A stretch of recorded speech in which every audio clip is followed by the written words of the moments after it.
Bien, vamos a ver. Ahora vamos a repasar el comentario de texto. El comentario de texto como lo hemos trabajado y tal y como lo vamos a hacer en el ejercicio de la PAU, del selectivo, en el caso de que se mantenga el ejercicio tal y como lo hemos conocido hasta ahora. Bien, vamos a ver entonces el comentario de texto. Sabéis que en el ejercicio de la PAU hay una primera pregunta desglosada en dos, que es el comentario de un documento.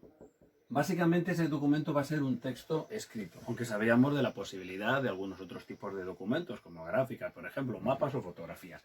Pero vamos al clásico, que es el que hemos trabajado siempre y que probablemente será el que se mantenga.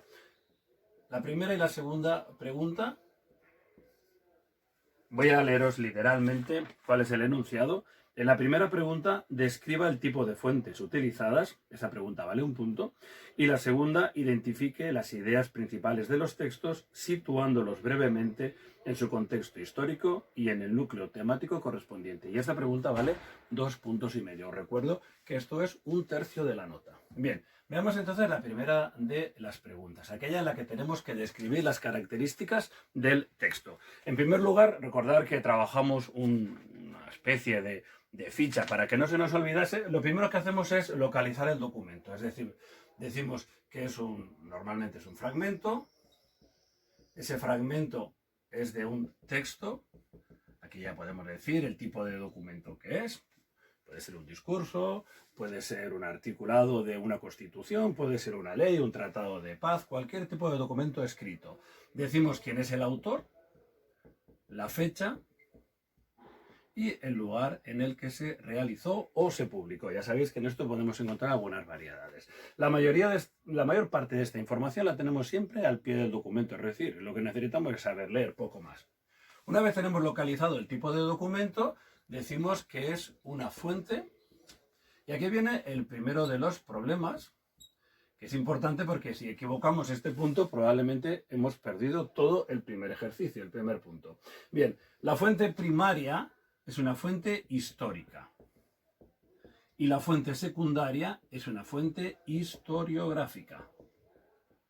¿Qué quiere decir esto?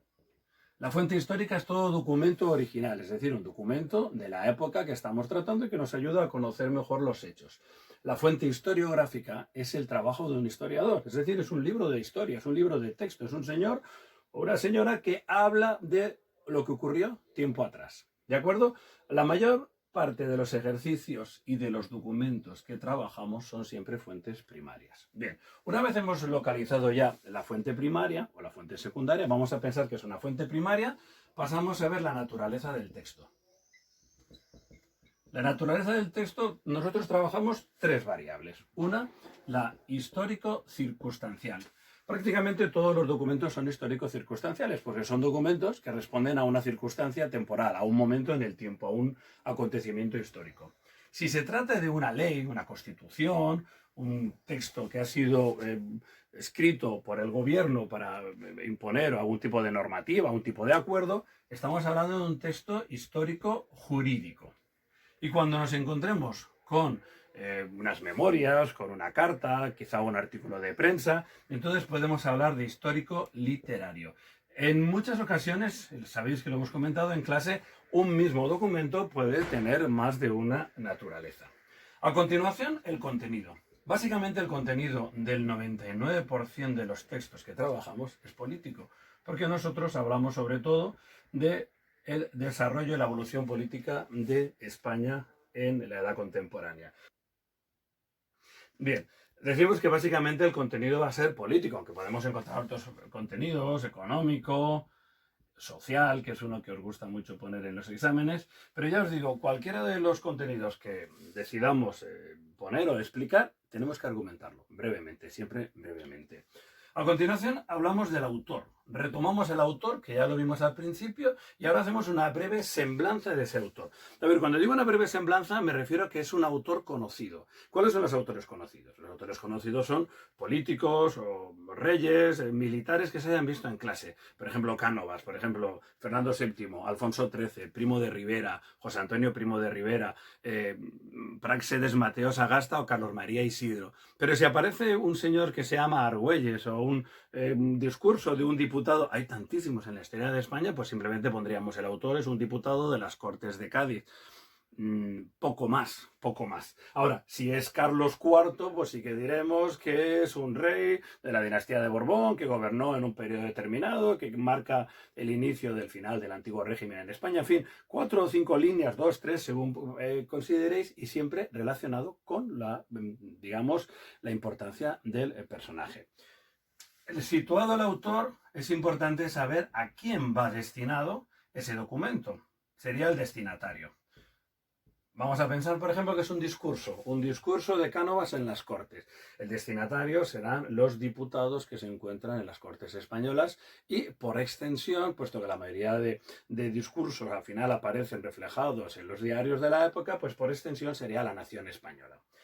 Eso nos lleva a ver si ese documento tiene un carácter público, la mayoría de los que vemos, privado, si se trata, pues, por ejemplo, de una carta, un informe, o incluso secreto, aunque de estos vamos a ver muy pocos porque ya sabéis que son pues, informes que a lo mejor un diplomático ha enviado a su gobierno, pues hablando de un movimiento de tropas, previo a una guerra, cualquier cosa, pero de estos vemos, lógicamente, muy pocos. Y a mí me gusta siempre acabar con la intencionalidad. La intencionalidad es la razón, digamos, que se esconde dentro de ese documento. La intencionalidad muchas veces va a coincidir con la idea principal. Bien, pasaremos ahora al segundo de los apartados, que ese es mucho más breve de explicar. Vuelvo a recordaros la definición. La definición que sería: identifique las ideas principales de los textos situándolos brevemente en su contexto histórico y en el núcleo temático correspondiente. Esta pregunta vale 2 puntos y medio. O sea que no es ninguna tontería. Y ya sabéis que nos van a regalar 2 puntos y medio por poner 4 líneas brevemente. Así que yo distingo aquí 4 apartados. El orden no tiene ninguna importancia. Tenemos un primer apartado, esta sería la pregunta número 2.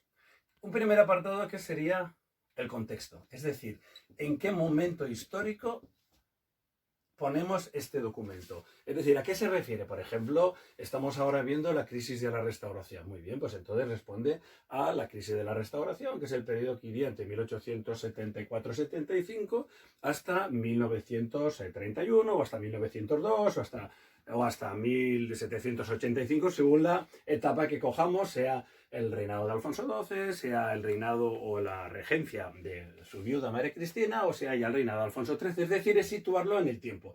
Aquí sí que tenemos que escribir, y siempre me preguntáis, ¿cuántas líneas? Bueno, pues no lo sé, 8 o 10. Lo que tiene que hacer es desarrollarse el momento histórico en el que se relaciona, con el que se relaciona. A continuación tendríamos el bloque temático. El bloque temático que, por ejemplo, ya que he citado la crisis de la Restauración, estaríamos en el bloque temático 5, que es la Restauración y su crisis. Bien, el tercer punto sería la idea principal. Todo texto tiene una idea principal, a veces solo tiene una idea, pero muy normalmente aparece reforzado por una serie de ideas que llamamos secundarias. Aquí en este punto, las ideas secundarias, que son, me atrevería a decir, muy personales, y ya sabéis que yo os digo que, salvo alguna barbaridad, acepto todas las que vosotros me digáis, las ideas principales, las ideas secundarias, a mí me gusta que se apoyen en las líneas. Línea 1 a 3, línea 4 a 8, línea 9 a 11. Es decir, que eso nos obligaría a, una vez tenemos el texto que estamos trabajando, numeramos sus líneas y es lo primero que deberíamos hacer para que luego no se nos olvide. A mí me parece que es un pequeño truquito que al corrector, que ya sabéis que es un corrector que los exámenes presentan un anonimato muy, muy distante y muy, muy frío para el profesor, no tiene un sentimiento de decir conozco a la persona, pero cuando ve ese ejercicio, o al menos a mí me pasa cada vez que corrijo, un ejercicio en el que veo que se han numerado las líneas, siempre me provoca, no sé, un mayor interés sobre el alumno que ha hecho ese comentario. Bien, así que tenemos el contexto y el bloque, la idea principal y las ideas secundarias. Y os recuerdo que el orden no tiene aquí mayor significación. Hay gente que prefiere empezar por la idea principal de este texto es el reconocimiento de tal cual, que se apoya en las ideas secundarias que vemos desarrolladas según esta distribución, de la línea tal a la línea cual.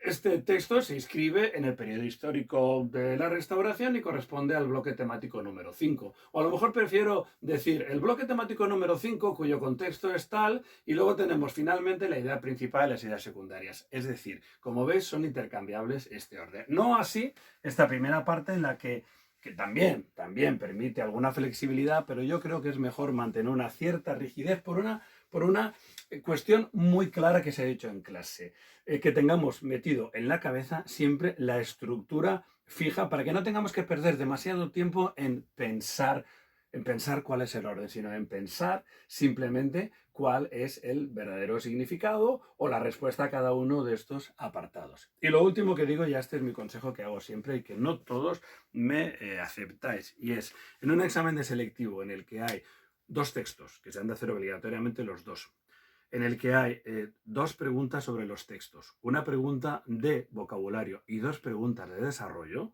primero aconsejo. Y lo aconsejo además con todo conocimiento. Primero haced el texto, porque en ese momento tenéis que pensar mucho, tenéis que relacionar y tenéis que buscar vuestros conocimientos y vuestros recuerdos. Estáis frescos, tenéis 1 hora y media por delante. Mientras que las preguntas, ¿se saben o no se saben? Si se saben, se vomita toda la información. Si no se sabe, pues busca uno la inspiración, o se espera, o se busca un esquema, o espera la intervención del Espíritu Santo.